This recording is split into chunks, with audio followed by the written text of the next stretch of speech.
Alors vous le savez sans doute, et si pas je vous le dis, la nouvelle année est traditionnellement le moment des messages inspirants et inspirés.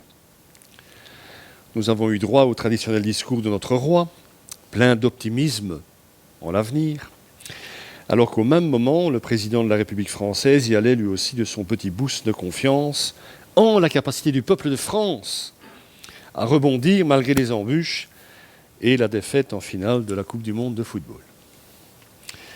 Voilà donc les Belges et les Français rassurés pour un temps. Alors l'Église n'échappe pas, elle non plus, à cette tradition du message de Nouvel An, la charge du pasteur que je suis de dire quelque chose d'intelligent et à tout le moins d'inspirer pour que vous puissiez vous engager dans cette nouvelle année en arborant votre plus beau sourire ou votre plus terrifiant rictus. C'est selon. Quelle vision pour cette année 2023 ? Quel pourtour dessiner, sur quel signe fonder cette nouvelle année pour notre Église ? Alors je n'ai pas de boule de cristal, ça devrait vous rassurer. Je ne sais strictement rien de l'avenir. La seule chose que je sais, c'est que la parole éternelle de Dieu a quelque chose à nous dire en ce premier jour de l'an, comme tous les jours de notre vie. Une parole m'a donc été adressée au travers de la page biblique et avec elle, réflexion que je m'en vais vous partager aujourd'hui. Alors, rien de révolutionnaire, que du connu, du moins je pense, mais qui a pour objectif de nous libérer de ce qui nous enchaîne peut-être encore et nous empêche d'être ce que Dieu veut que nous soyons. En effet, il me semble que nous nous promenons en permanence, encore souvent, avec un nombre incalculable de pensées, de ressentis vis-à-vis de nous-mêmes et des autres, d'attentes innombrables qui sont autant de fardeaux que nous portons en nous et qui nous empêchent de connaître une véritable paix intérieure, un véritable changement. Je vais donc prendre ce premier texte qui se trouve dans la première épître de Paul à l'église de Corinthe, dans le premier chapitre de cette épître. C'est de là que ma réflexion est partie. Considérez, frères et sœurs, votre propre appel. Il n'y a parmi vous ni beaucoup de sages selon les critères humains, ni beaucoup de puissants, ni beaucoup de nobles. Mais Dieu a choisi les choses folles du monde pour couvrir de honte les sages, et Dieu a choisi les choses faibles du monde pour couvrir de honte les fortes. Dieu a choisi les choses basses et méprisées du monde, celles qui ne sont rien, pour réduire à néant celles qui sont, afin que personne ne puisse faire le fier devant Dieu. Qui se souvient de ce que j'ai dit il y a 2 semaines au sujet des généalogies ? Rappelez qu'elles servaient de curriculum vitae à l'époque. Et nous avions d'ailleurs relevé que celles se trouvant dans l'évangile de Matthieu, celles de Jésus donc, ne répondaient en rien aux critères de l'époque. Eh bien, cette parole de Paul est notre CV à nous. Nous sommes ici en présence du CV de la grâce de Dieu. Et le moins qu'on puisse dire, c'est qu'à première vue, aux yeux du plus grand nombre, aux yeux du monde donc, il n'est pas très porteur non plus, ce CV. En fait, aux yeux du monde et de ses valeurs, ce CV, celui d'hommes et de femmes qui ne représentent strictement rien ni personne. Je vais donc m'arrêter, vous proposer le CV dont Paul nous parle dans ces 2 versets que nous avons lus. Ça, c'est le CV donc d'un appelé par grâce. Diplôme. Aucun. Qualification. Aucune. Mérite. Aucun. Capacité. Insuffisante. Sagesse. Inexistante. Hobby, vous pouvez le mettre au pluriel, sans intérêt. Ça, c'est le CV d'un appelé de la grâce de Dieu. Ce que nous sommes tous. Ce qui signifie que si vous vous sentez nul, petit, soyons fous, médiocre peut-être, en dessous de tout, ce n'est pas grave, bien au contraire. En revanche, vous devez comprendre une chose pour que votre vision de ces choses change, pour que la vision que vous avez de vous-même change, pour que ce CV devienne une force et non un frein, pour que Dieu puisse en faire une puissance, en fait. Et ce quelque chose, c'est ceci. Nous devons comprendre que ces réalités nous concernant ne sont pas une tare, mais un préalable, un prérequis. C'est parce que vous êtes ça que vous avez été choisi. Parce que vous n'êtes rien. Dieu n'appelle que des malades, que des esquintés, que des indigents, que des petits, que des insignifiants.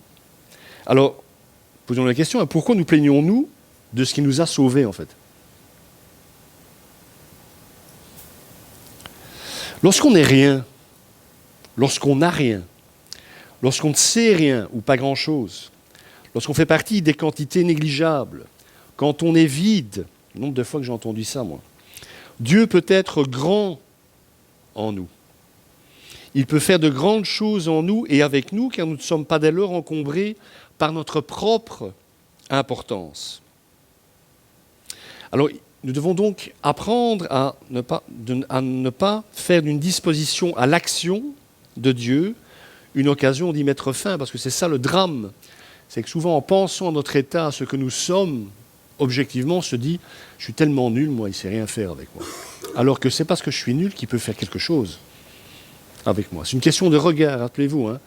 Quand votre regard change, votre vie change. Mes amis, Dieu ne se sert que de la faiblesse. C'est la seule pâte à modeler qu'il est. Il ne peut rien contre le sentiment de toute puissance ou d'orgueil, si ce n'est le juger et lui résister, mais il ne peut rien en faire. Il ne peut faire qu'avec notre faiblesse. Alors, vous allez me dire, oui, mais Yves, t'es un gentil, toi, alors tu nous racontes ça. Ben, on va demander à Paul ce qu'il en pense. Hein. La deuxième aux Corinthiens. C'est Paul qui parle. Et pour que je ne sois pas rempli d'orgueil, donc qu'il reste dans ses dispositions, qu'il est rien, à cause de ces révélations extraordinaires, parce qu'il a quand même reçu des révélations de la part de Dieu extraordinaires. Forcément, c'est Dieu qui lui dit, donc c'est extraordinaire. J'ai reçu une écharpe dans le corps, une maladie incurable. Un ange Satan pour me frapper et m'empêcher de m'enorgueillir. 3 fois j'ai supplié le Seigneur de l'éloigner de moi, et il m'a dit, ma grâce te suffit, car ma puissance s'accomplit dans la faiblesse. Aussi je me montrerai bien plus volontiers fier de mes faiblesses, afin que la puissance de Christ repose sur moi. Quand vous n'êtes plus rien et que vous le savez, là Dieu peut commencer à agir profondément et puissamment en vous et à travers vous. Paul savait ce que Dieu était capable de faire de notre faiblesse parce qu'il l'avait vécu dans sa chair et que le Seigneur lui-même lui en avait fait l'éloge. D'ailleurs, pour se convaincre que Dieu aime notre faiblesse, il suffit de jeter un coup d'œil à l'offre d'emploi proposée par l'OCEPTIIB. Vous avez entendu parler? C'est l'Office céleste de l'emploi pour travail immédiat ici-bas. C'est l'organisme d'emploi du ciel, si vous préférez. Donc voilà l'offre d'emploi auquel vous avez répondu. L'OCEPTIIB recherche un serviteur, une servante pour une vie de service en vue de sauver des âmes perdues. Profil recherché. Le candidat ou la candidate doit ne plus rien espérer de lui-même et être arrivé au bout de tout. Celui-ci ou celle-ci aura une profonde conscience de ses péchés. Il ou elle sera conscient de n'être rien. Le candidat ou la candidate comptera exclusivement sur la grâce de Dieu et son amour. Il ou elle sera également conscient de son besoin exclusif de Dieu pour être heureux et remplir sa mission. Tous les détails et les dons nécessaires à votre mission vous seront fournis lors de la signature de votre contrat à la croix. Le sang du Christ est indispensable à la rédaction de celui-ci et ne pourra être remplacé par rien ni personne. Alors, vous pouvez peut-être oublier, mais c'est ce contrat-là que vous avez signé. Et vous l'avez signé parce que vous êtes cela. Vous êtes appelé à être ça, à rester dans cette disposition d'esprit. Donc, vous vous sentez mal et en dessous de tout, vous avez l'impression de n'être rien, tant mieux. Dieu a une vie de serviteur à vous proposer. Et votre contrat peut commencer aujourd'hui, en ce premier jour de l'année 2023. D'ailleurs, à la réflexion, notre mal-être en tant que chrétien, si mal-être il a, hein, si vous n'avez pas de problème avec ça, tant mieux, hein, mais donc notre mal-être vient peut-être tout simplement du fait que nous avons oublié que que nous sommes tous, sans exception, appelés à être des serviteurs. Ni plus, ni moins. Il n'y a que des serviteurs. Le CV que je vous ai proposé est au demeurant celui de tous les hommes et de toutes les femmes de la Bible. Alors j'ai pris un exemple, il y en a des dizaines forcément. Je vous propose de revenir un peu sur nos pas. On va retourner dans le logis de Marie, la maman de Jésus, au moment où l'ange Gabriel lui parle. C'est l'annonciation faite à Marie. Le 6e mois, l'ange Gabriel fut envoyé par Dieu dans une ville de Galilée, appelée Nazareth, chez une vierge fiancée à un homme de la famille de David, appelé Joseph. Le nom de la Vierge était Marie. L'ange entra chez elle et dit, « Je te salue, toi à qui une grâce a été faite. Le Seigneur est avec toi. Je te salue, toi à qui une grâce a été faite. » Vous savez, dans la prière à Marie de nos amis catholiques, Marie pleine de grâce, c'est le texte biblique, pleine de grâce. Autrement dit, pleine d'une faveur imméritée, parce que c'est ça la grâce. On ne la mérite pas. Autrement dit, elle n'est rien, Marie. Rien. Elle ne possède rien, elle ne représente rien, et elle le sait qu'elle n'est rien. Elle est comme nous, surprise par la grâce de Dieu, surprise d'avoir été choisie. Elle ne comprend pas. Car qui se rappelle encore que, tout comme son fiancé Joseph, elle descend de la lignée royale de David. Personne, tout le monde s'en fout. Elle n'est rien, ne mérite rien, elle le sait. Elle ne se fait aucune illusion sur son compte, sur ce qu'elle est, sur ce qu'elle représente. Et elle le dit même dans sa prière à Dieu après la rencontre avec sa parente Élisabeth. Marie dit « Mon âme célèbre la grandeur du Seigneur et mon esprit se réjouit en Dieu, mon Sauveur, parce qu'il a porté le regard sur qui ? Sur son humble servante. » Elle est quoi, Marie ? Comme chacun d'entre nous, une servante. Elle sait qu'elle n'est qu'une humble servante. Mais ce qu'elle sait aussi, et ça je pense que nous avons peut-être tendance à l'oublier, c'est qu'elle a été appelée par un grand Dieu. Elle est petite, mais elle est appelée par un grand Dieu. Et ça, c'est ce qui fait toute la différence. Et ce qui, je pense, définit l'humilité dont on parle tellement dans la Bible. Et l'humilité ne consiste pas à se rabaisser en permanence, mais à trouver le sens de sa vie et de sa petitesse, qui est bien réelle, dans la grandeur de Dieu. Se savoir petit, parce que l'on sait que Dieu seul est grand. C'est ça l'humilité. C'est pas vous rabaisser en permanence parce que vous êtes nul, surtout par rapport aux autres. L'appel de Marie, parce qu'on parle aussi souvent d'appel, l'appel de Marie, qui consiste à voir Dieu prendre possession de sa vie pour en faire quelque chose qui a du sens, eh bien, cet appel est une grâce. C'est un cadeau. C'est un don que Dieu donne. C'est pas toujours facile. D'ailleurs, Siméon va quand même lui dire, une épée te transpercera l'âme. Elle va quand même voir son fils agoniser sur la croix. Quelle mère ou quel père a envie de voir ça, quoi. Mais c'est un cadeau. C'est un don. Elle ne le mérite pas. Vous ne le méritez pas. Je ne le mérite pas. Mais c'est un cadeau et un don. Et cette grâce ne tombe pas sur les puissants, sur les sages, sur les surdoués, mais sur les petits, sur les inconnus, les sans grade, ceux dont le monde ne tient aucun compte et ne fait aucun cas. Je vous ai dit, j'aurais pu prendre des dizaines d'exemples. Prenez Gédéon, rappelez. Quand Dieu se révèle à Gédéon, « Je te salue, vaillant héros », il est en train de rentrer le foin, il n'est pas plus loin que ça. Il est nul, il fait partie de la plus petite tribu de Benjamin, c'est ça, je pense, oui, Benjamin. Enfin, il est rien, ce mec-là, et Dieu lui dit « Je te salue, vaillant héros ». Il a dû se retourner, on a dit « Kozaki, le mec-là, c'est pas... » Donc c'est positif quand Dieu vous appelle, vous dites « Mais pas moi ». Par définition, vous n'êtes pas assez bon pour être appelé. Personne ne l'est. Mais c'est parce que vous savez que vous ne l'êtes pas, que vous n'êtes rien, que Dieu peut commencer à faire quelque chose en vous. Alors, qu'est-ce qui nous empêche de nous considérer comme des serviteurs? Parce que c'est un peu ça le problème. Hein. Si je suis tellement nul, même pour servir, ben je ne servirai pas. Je pense que le premier écueil, le premier obstacle, c'est justement la confusion entre l'humilité et le dénigrement de soi. C'est ce que je viens de dire en quelques mots. On confond l'humilité avec le fait de se dénigrer soi-même. Et ça, je pense que c'est aussi l'occasion de rappeler que lorsque Dieu nous regarde, bien sûr, nous ne sommes rien. Mais quand il nous regarde, quand il vous regarde, il voit ses enfants bien-aimés. C'est tout ce qu'il voit. Hein. Et s'il aime qu'on lui confesse notre péché, car cela console son cœur de père, ça c'est le côté extraordinaire aussi de ce verbe en hébreu, hein. Quand on confesse son péché, on console Dieu. Incroyable, il aime ça. Par contre, il n'aime pas nous entendre, nous dénigrer à longueur d'années et de temps. Enfin, entre nous, quel père ou quelle mère, digne de ce nom, aimerait entendre son enfant dire à longueur de journée « Je suis nul, je ne vaux rien, je ne suis bon à rien ». Objectivement.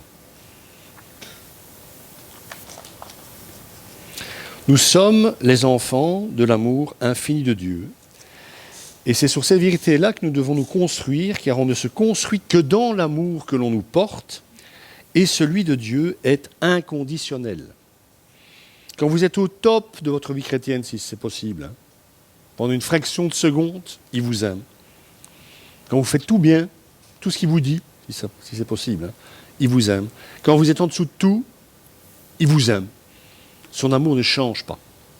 Le nôtre bouge par rapport à ce que les autres sont, mais le sien ne bouge pas d'une minute. Il existe encore un autre écueil, je pense, un autre danger qu'il faut éviter. Je tire ce texte aussi de la première aux Corinthiens. Parce qu'il y avait de légers problèmes à Corinthe, dont une division, parce que certains disaient « Ah, moi je suis un disciple d'Apollos », puis « Ah, moi je suis un disciple de Pierre », le troisième « Ah, moi je suis un disciple de Paul ». Il y en a quand même certains qui se considèrent comme des disciples de Jésus. Encore une chance. Mais voilà ce qui se passe à Corinthe. Et par rapport à ça, voilà ce que Paul dit. Ainsi donc, on nous considère comme des serviteurs du Christ. C'est esclave, hein, c'est doulos en grec. Hein. Et des administrateurs des mystères de Dieu. Du reste, ce qu'on demande des administrateurs, c'est qu'ils soient trouvés fidèles. Pour ma part, il m'importe très peu d'être jugé par vous ou par un tribunal humain. Bien plus, parce que certains disaient que Paul c'était un faux apôtre, c'était un apôtre de second ordre, voilà. Parce qu'il manquait de puissance, il faisait pas assez de miracles. Il y a des super apôtres à Corinthe en fait. Il y avait des super spirituels. Donc l'antithèse de ce CV que je viens de vous montrer tout à l'heure. Il continue, bien plus, je ne me juge pas non plus moi-même. Ma conscience, il est vrai, ne me reproche rien. Mais ce n'est pas pour autant que je peux être considéré comme juste, parce qu'il sait bien que c'est Dieu qui sait. Celui qui me juge, c'est le Seigneur. C'est pourquoi ne portez aucun jugement avant le moment fixé, avant le retour du Seigneur, car il mettra en lumière ce qui est caché dans les ténèbres, et il dévoilera les intentions des cœurs. Chacun recevra alors de Dieu la louange qui lui revient. Il parle de serviteur. Donc cet écueil, ce risque que l'on court, et qui nous empêche de nous voir comme des serviteurs, c'est de vouloir plaire aux hommes. Faire les choses pour être valorisé aux yeux des hommes. Parce que tant que nous cherchons à plaire aux hommes ou à briller, ou à être remarqués par les hommes, nous perdrons conscience que nous ne sommes justement que des serviteurs. Parce que nous perdrons de vue que nous ne devons plaire qu'à Dieu. Donc même celui qui souffre d'une image dégradée de lui-même risque malgré tout de vouloir exister aux yeux des autres et de perdre dès lors la notion de son importance aux yeux de Dieu. Si l'important dans votre vie, c'est que les autres vous remarquent, vous allez perdre de vue le fait que l'important, c'est que Dieu prenne soin de vous. Je ne parle même pas des orgueilleux, pour qui la notion même de serviteur pose problème. Évidemment. Dieu n'appelle que des sans grades. Alors, vous pourriez néanmoins, parce que vous êtes brillant, hein, à certains moments quand même, il y a comme ça des flashs qui vous viennent, vous pourriez me faire remarquer que Paul était loin d'être un sans grade. Appelé à devenir un des leaders de sa nation en matière religieuse, intellectuel de premier ordre, Homme brillant, Dieu, donc, tu vois, Yves, que Dieu n'appelle pas que des planches à pain. Ne me demandez pas pourquoi j'ai pris cette expression planche à pain. Elle m'est venue comme ça, je vous la sers pour qu'elle m'est venue comme ça. Voilà. Nous sommes des planches à pain. Alors c'est vrai qu'en pensant à Paul, on peut se dire oui, mais ce principe qui n'appelle que des sangs graves, en fait c'est l'exception qui confirme la règle. On va reprendre un autre passage, toujours la première aux Corinthiens, et toujours ce contexte de division dans l'Église. Toujours Paul qui parle. Qui est donc Apollos et qui est Paul ? Ce sont des serviteurs par le moyen desquels vous avez cru, conformément à ce que le Seigneur a accordé à chacun. J'ai planté, Apollos a arrosé, mais c'est Dieu qui a fait grandir. Ainsi, ce n'est pas celui qui plante, ni celui qui arrose qui compte, mais Dieu qui donne la croissance. Celui qui plante et celui qui arrose sont égaux, et chacun recevra sa propre récompense en fonction de son propre travail. En effet, nous sommes ouvriers avec Dieu. Il ne dit pas employé, il ne dit pas cadre supérieur, il dit ouvrier.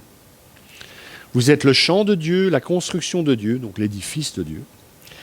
Conformément à la grâce que Dieu m'a donnée, j'ai posé le fondement comme un sage architecte et un autre construit dessus.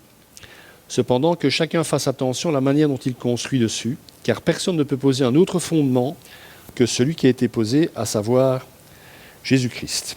Paul est logé à la même enseigne que tous les autres. C'est un serviteur. La preuve en est que dans ce passage, il ne se compare pas aux autres, dont se revendiquent certains Corinthiens. Il ne dit pas qu'il est apôtre et qu'Apollos ne l'est pas, qu'Apollos ferait bien de la fermer. Il ne dit pas ça. Ça serait très humain. Vous rendez compte, je suis Paul quand même, vous ne rendez pas compte la révélation que j'ai reçue de Dieu, quoi. Vous êtes des cloches, quoi. Vous commencez à vous revendiquer de machin alors que je suis là, quoi. Il ne dit pas ça, Paul. Il ne dit pas qu'il est plus brillant que Pierre. Pourtant, même Pierre dit qu'il ne comprend rien à ce que Paul écrit. Donc, vous dire qu'il est brillant. Il ne dit pas ça, Paul. Il a très bien compris, tout intellectuel qu'il n'est qu'un serviteur. Et qu'est-ce qu'il a reçu ? Il l'a reçu, justement. Ça va être beau d'avoir un cerveau, un QI de 250. Si on ne vous dit rien, on ne confie rien, vous n'utilisez pas, c'est votre capacité. De toute façon, il n'est qu'un serviteur comme les autres. Il ne tombe donc pas dans le piège dans lequel sont tombés de nombreux membres de l'Église de Corinthe, à savoir la comparaison. Car cette comparaison, c'est toujours la même chose. Elle finit toujours par un jugement porté sur les autres, et ce jugement finit par créer de la division. Toujours. Il y a des partis qui se forment. Et tout ça, dira Paul, toujours dans cette première aux Corinthiens, il dit tout ça vient de votre ancienne nature.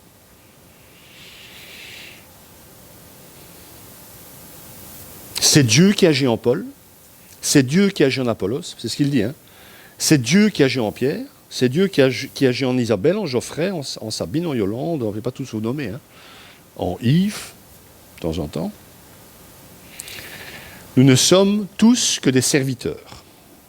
Ce qui veut dire une chose très simple, mais qu'on oublie. Il n'y a qu'une seule hiérarchie dans l'Église, c'est celle du service, dont la devise est celle-ci. Cette devise, c'est Jésus qui l'a donnée. Si tu veux être le plus grand, tu devras être le serviteur de tes frères. C'est quand même pas compliqué. Tu veux être le premier, tu renverses la table, et tu te mets en dessous, et tu sers. Quand on présente les choses comme ça, on fait qu'il y a moins de candidats, souvent. Mais serviteur. Et Paul résumera d'ailleurs lui aussi le fond de sa pensée comme suit, toujours dans sa première aux Corinthiens. Il leur pose la question, Christ est-il divisé ? Alors ça, c'est extraordinaire. Paul a-t-il été crucifié pour vous ? Autrement dit, moi je ne suis rien, c'est pas moi qui suis mort pour vous sur la croix. Ou est-ce au nom de Paul que vous avez été baptisé ? Pour leur faire prendre conscience, l'important c'est le Christ, quoi, et pas ses serviteurs. Comprenez ? Alors quant à l'intellectualisme de Paul, on va voir ce qu'il en dit lui-même, ça, le fait qu'il avait une grosse tête. Pour ma part, frères et sœurs, lorsque je suis venu chez vous, ce n'est pas avec une supériorité de langage ou de sagesse que je suis venu vous annoncer le témoignage de Dieu, car j'avais décidé de ne reconnaître parmi vous rien d'autre que Jésus-Christ, et Jésus-Christ crucifié. J'ai été faible, craintif et tout tremblant chez vous, Ma parole et ma prédication ne reposaient pas sur les discours persuasifs de la sagesse humaine, mais sur une démonstration d'esprit et de puissance, afin que votre foi soit fondée non sur la sagesse des hommes, mais sur la puissance de Dieu. Paul a dû apprendre, il a dû apprendre à faire taire sa science et son éloquence, pour que la parole de vie ne soit pas noyée par les mots supposés l'expliquer. Moi, j'ai lu des livres brillants, mais vraiment brillants. Des pages qu'il faut lire 15 fois pour comprendre ce que le gars est en train de dire. Et quand vous comprenez, vous dites « Oh, ça c'est solide ce qu'il vient de dire ». Mais c'est accessible à qui, ça? Paul, il ne faisait pas ça. Simplifier. Il a dû se faire serviteur, justement, de cette parole. S'y soumettre. Car le but n'est pas de briller ou d'étaler sa science, mais bien de prêcher la vérité dans toute sa puissance et sa simplicité. Alors je ne dis pas que Saul de Tarse est devenu Paul en un jour, sûrement pas. Ce que je dis en revanche, c'est qu'il a dû apprendre à ne pas se baser sur sa sagesse, alors qu'il devait parler de celle de Dieu. À ne pas se reposer sur sa grande intelligence, alors qu'il devait annoncer le message d'amour du Dieu créateur, dont l'intelligence du plan était de sauver l'humanité au travers du don de son Fils. Il devait laisser parler l'Esprit Saint de ce que Dieu avait fait, pas enseigner ce que lui, Paul, en avait compris. Comprenez la différence. Il a dû apprendre à s'effacer, parce que qu'est-ce qui caractérise un serviteur? Il s'efface. Avec le nom grec de Pierre, c'est comique. Araméen, il s'efface. Ah, pas grave.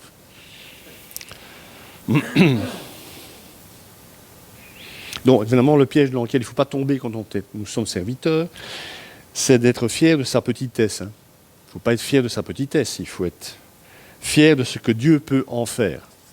Paul dira d'ailleurs, quand vous voulez-vous glorifier quelque chose, ben vous glorifiez-vous du Christ. Voilà. De lui, vous pouvez vous glorifier. Alors, en réfléchissant à tout ça, je me suis quand même demandé s'il n'y avait pas encore une autre chose qui pouvait nous empêcher d'offrir notre petitesse à Dieu pour qu'il en fasse quelque chose. Et, merci à lui, même s'il ne s'en rend pas compte, c'est mon médecin traitant qui m'y a fait penser, en fait. Mon généraliste, il ne s'en sort pas, quoi. Mais vraiment pas. En résumé, il est dépassé par sa propre vie. Il court dans tous les sens et il bouge pas une chaise, quoi. Il n'a le contrôle sur rien. Alors dit comme ça peut sembler une bonne chose, et pourtant. Il est un mot, en fait, qui m'est venu en pensant à lui, et puis à nous. C'est ce verbe, justement, simplifier. Alors pourquoi est-ce que mon médecin ne s'en sort pas? Parce qu'il ne revient pas à ses fondamentaux de médecin. C'est aussi bête que ça. Il ne revient pas à sa priorité, à l'appel de sa vie. Quelle est la priorité, qu'est-ce qui devrait être la priorité d'un médecin traitant? Parce qu'aujourd'hui, les jeunes médecins, il faut leur rappeler, parce qu'apparemment, ils ne savent pas. Quelle devrait être la signature de sa vie? Ben, c'est patient. C'est votre priorité, hein, si vous êtes médecin, les gars. Non? Et tant qu'il ne se dira pas qu'il doit repartir de là et rajuster tout le reste par rapport à ça, il n'en sortira pas. Il n'aura devant lui que des exigences parfois contradictoires, des obligations qui se chevauchent. Il sera tiraillé entre sa femme, ses enfants, son métier, sa famille. Il faut simplifier, et pour simplifier, il faut hiérarchiser. Là, dans ce domaine-là, il faut absolument hiérarchiser. Qu'est-ce qui est le fondement de ma vie? Qu'est-ce qui est le plus important? Autrement, nous allons courir trop de lièvres à la fois, et l'histoire de quand on court plusieurs lièvres, c'est qu'on n'en attrape aucun. Donc notre priorité, c'est Dieu, notre statut de serviteur, le plan qu'il a pour notre vie, et il faut partir de là. Et le reste s'agence par rapport à ça. Alors j'aimerais pour terminer reprendre notre CV du début, mais actualisé. C'est en fait le CV de Paul. J'ai imaginé le CV de l'apôtre Paul. Et en fait, c'est le CV de tout serviteur de Dieu. Et je me suis basé pour le faire sur ce que Paul écrit à ses frères et sœurs de l'église de Philippe, en Grèce, alors que lui est en prison, encore une fois. Voilà ce qu'il dit en Philippiens 3.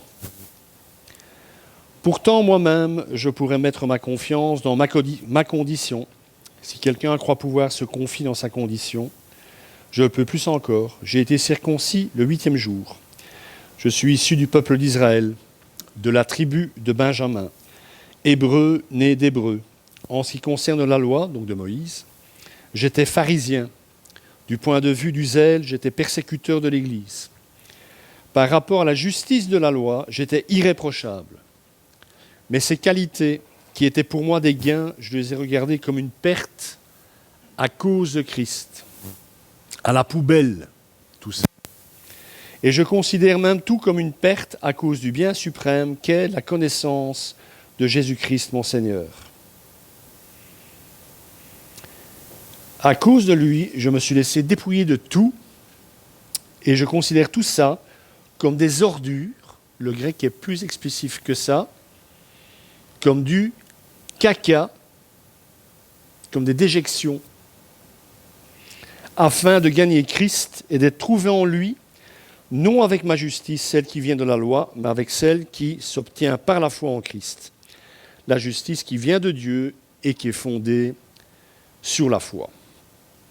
Ainsi, le cheminement, il abandonne tout pour n'avoir plus rien. Et ainsi, la conséquence de tout ça, je connaîtrai le Christ.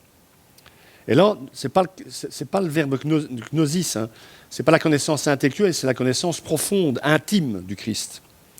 La puissance de sa résurrection et la communion à ses souffrances en devenant conforme à lui dans sa mort pour parvenir d'une manière ou d'une autre à la résurrection des morts. Alors voilà ce que ça donne sous forme de CV. CV du serviteur, nationalité, citoyen du royaume. Diplôme, Jésus-Christ. Qualification, Jésus-Christ. Mérite, Jésus-Christ. Capacité, Jésus-Christ. Sagesse, Jésus-Christ. J'ai plus mis hobby, j'ai mis vie, Jésus-Christ. Alors rassurez-vous, parce que ça peut faire peur, vous ne disparaissez pas en étant en Christ. Vous apparaissez enfin. Le vrai vous apparaît. En Christ, vous êtes enfin à votre place, celle du serviteur. Je vous souhaite une bonne année à tous. Amen.